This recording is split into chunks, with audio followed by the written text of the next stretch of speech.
अस्सलाम वालेकुम, this is Abida Shahid, clinical psychologist and speech therapist. Viewer, आज हम DSM-5 का जो चैप्टर स्टार्ट कर रहे हैं वो है trauma and stress related disorder. इस चैप्टर में हम जितने भी डिसऑर्डर पढ़ेंगे उनका ताल्लुक किसी न किसी हवाले से किसी न किसी ट्रॉमा के साथ होगा या किसी स्ट्रेस के साथ होगा। तो आज के चैप्टर में जिस डिसऑर्डर को हमने पढ़ना है वो है रिएक्टिव अटैचमेंट डिसऑर्डर। बट इससे पहले कि मैं अपनी वीडियो को स्टार्ट करूं, अगर आप मेरे चैनल पर नए हैं तो सब्सक्रिप्शन के बटन को प्रेस करके बेल आइकन के बटन को जरूर प्रेस कर दीजिएगा ताकि हर नई आने वाली इंफॉर्मेटिव वीडियो को आप सबसे पहले देख सकें। तो चलते हैं हमारी आज की वीडियो की तरफ। रिएक्टिव अटैचमेंट डिसऑर्डर से मुराद एक ऐसी कंडीशन है जिसमें जो बच्चा होता है उसके अपने केयर टेकर्स, केयर गिवर्स जो होते हैं उनके साथ हेल्दी बॉन्डिंग नहीं होती है। अब उसकी वजह क्या होती है कि बचपन में किसी ना किसी हवाले से बच्चे की कोई ऐसी उसको जो है वो ट्रॉमा या स्ट्रेस फेस करना पड़ा होता है अपने जो अटैचमेंट फिगर्स होते हैं उनकी वजह से कि बच्चे की उनके साथ बॉन्डिंग जो है वो डिस्टर्ब हो जाती है। अटैचमेंट डिसऑर्डर के हवाले से DSM-5 का क्या क्राइटेरिया है उसको देख लेते हैं।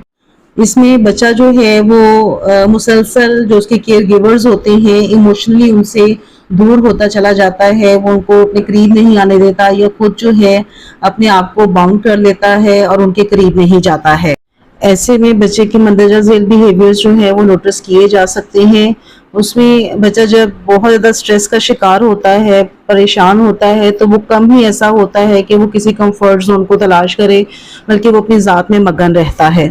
या बच्चा जब परेशान होता है तो कंफर्ट को बहुत कम रिस्पॉन्स करता है। क्राइटेरिया बी के अकॉर्डिंगली बच्चा जो है वो मुसलसल सोशली या इमोशनली डिस्टर्बेंस का शिकार रहता है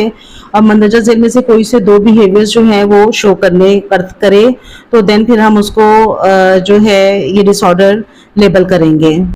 दूसरे लोगों की तरफ उसका जो सोशल या इमोशनल रिस्पॉन्स होता है वो बहुत कम हो जाता है, उसके जो पॉजिटिव इफेक्ट्स होते हैं वो लिमिटेड हो जाते हैं। खौफ की, उदासी की या अनएक्सप्लेन्ड इरिटेबिलिटी की एपिसोड्स आती हैं उसको, और जो उसकी केयर गिवर्स होते हैं उनकी तरफ से उनके साथ रवैया पॉजिटिव होता है, इतना मतलब गलत रवैया नहीं होता, लेकिन फिर भी बच्चा जो है वो उनके साथ कंफर्टेबल फील नहीं करता है। क्राइटेरिया सी के अकॉर्डिंगली बच्चे को उसके जो अटैचमेंट फिगर्स होते हैं, उसके जो केयर गिवर्स होते हैं उनकी तरफ से इनसफिशिएंट केयर मिलती है, जिस वजह से बच्चे में मंदरजा झेल बिहेवियर्स जो हैं वो देखने को मिलते हैं। बच्चे को उसके केयर गिवर्स की तरफ से जो उसके कंफर्ट के हवाले से इमोशनल नीड्स होती हैं, स्टिमुलेशंस होती हैं, वो प्रॉपर वे में उसकी पूरी नहीं होती हैं, जिसकी वजह से वो सोशल नेग्लेक्ट या डेप्रिवेशन का बिहेवियर जो है वो शो करता है। बच्चे के जो प्राइमरी केयर गिवर्स होते हैं या उसके जो अटैचमेंट फिगर्स होते हैं वो बार बार तब्दील होते रहते हैं, जिसकी वजह से उसकी जो अटैचमेंट होती है वो स्टेबल नहीं हो पाती उनके साथ और बच्चा जो है वो रिएक्टिव अटैचमेंट डिसऑर्डर का शिकार हो जाता है। ये क्राइटेरिया जो है ये DSM-5 के अकॉर्डिंगली जो ऑटिज्म स्पेक्ट्रम डिसऑर्डर का क्राइटेरिया है उससे मैच नहीं करता है। और जो इसमें एज के हवाले से अगर हम बात करें कि एज क्राइटेरिया क्या है, तो एटलीस्ट 9 मंथ की एज से जो है बच्चा इन चीज़ों को महसूस करना शुरू कर देता है अपने केयर गिवर्स के हवाले से या केयर टेकर्स जो होते हैं या उसके अटैचमेंट फिगर्स जो होते हैं उनके हवाले से जो निगलेक्शन होती है उसको महसूस करना शुरू कर देता है। और 5 साल की एज से पहले तक जो है उन चीज़ों को जब बियर करता है तो उसके बाद फिर रिएक्टिव अटैचमेंट डिसऑर्डर का जो लेबल है हम बच्चे को लगा देते हैं। आज की वीडियो में जो लास्ट डिसऑर्डर हम डिस्कस करने जा रहे हैं वो है डिसइनहिबिटेड सोशल एंगेजमेंट डिसऑर्डर।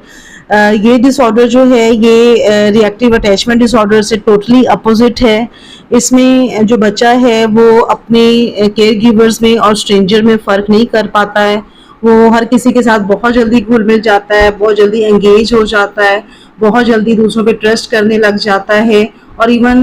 वो इस चीज़ को भी फ़र्क नहीं कर पाता कि जो ये इसके पेरेंट्स हैं या कोई स्ट्रेंजर है, और वो हर किसी के साथ जो है वो एंगेज हो जाता है, हर किसी के साथ अपने आप को खुश महसूस करता है। अब वहाँ पर हमने देखा था रिएक्टिव अटैचमेंट डिसऑर्डर में कि बच्चा जो है वो आइसोलेट हो जाता है, वो अपने आप को महदूद कर लेता है अपनी ज़ात में, जबकि यहाँ पर जो है वो बच्चा सोशली दूसरों के साथ एंगेज हो जाता है और ज़्यादा दूसरे लोगों पर भरोसा करता है, ट्रस्ट करता है।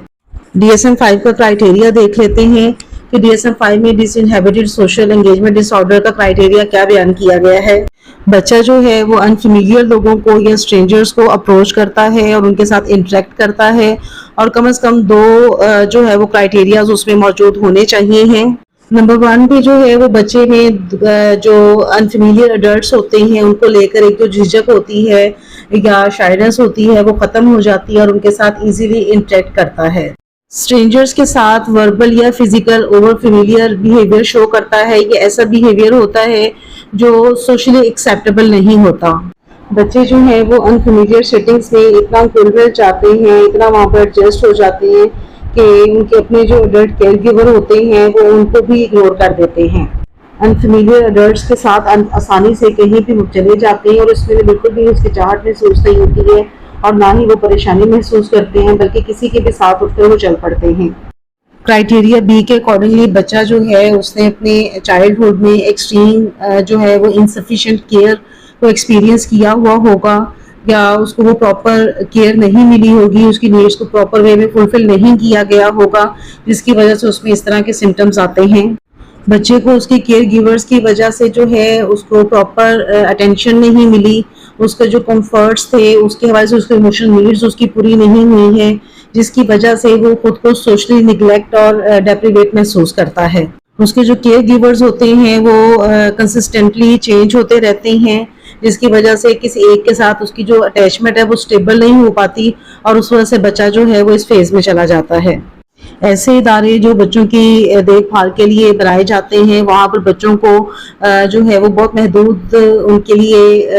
اٹیچمنٹ کے موقع ہوتے ہیں، ان کے اس طرح سے انہیں کیئر نہیں کی جاتی ہے جس طرح سے کہ ان کے جو اٹیچمنٹ فگرز ہوتے ہیں وہ کرتے ہیں، اس لیے ان کی اٹیچمنٹ ان کے ساتھ بہت محدود ہو جاتی ہے۔ اور اگر ایج کرائٹیریا دیکھیں تو 9 منتھ کی ایج سے بچہ جو ہے وہ ان بیہیویئرز کو فیل کرنا شروع کرتا ہے، اور اس کی ایج جو ہے وہ 5 سال سے کم ہوگی، دین پھر یہ سارے کرائٹیریا میچ کر رہے ہوں گے تو ہم بچے کو ڈس انہیبیٹڈ سوشل انگیجمنٹ ڈس آرڈر جو ہے وہ لیبل کر سکتے ہیں۔ آج کی ویڈیو میں ہم نے ری ایکٹیو اٹیچمنٹ ڈس آرڈر اور ڈس انہیبیٹڈ سوشل انگیجمنٹ ڈس آرڈر کو دیکھا۔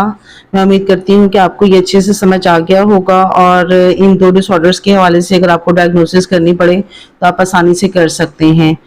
نیکسٹ ویڈیو جو ہے وہ ہم post traumatic stress dis order کے حوالے سے بنائیں گے، اور تب تک کے لیے مجھے اجازت دیجیے، اپنا بہت خیال رکھیے گا۔ اللہ حافظ۔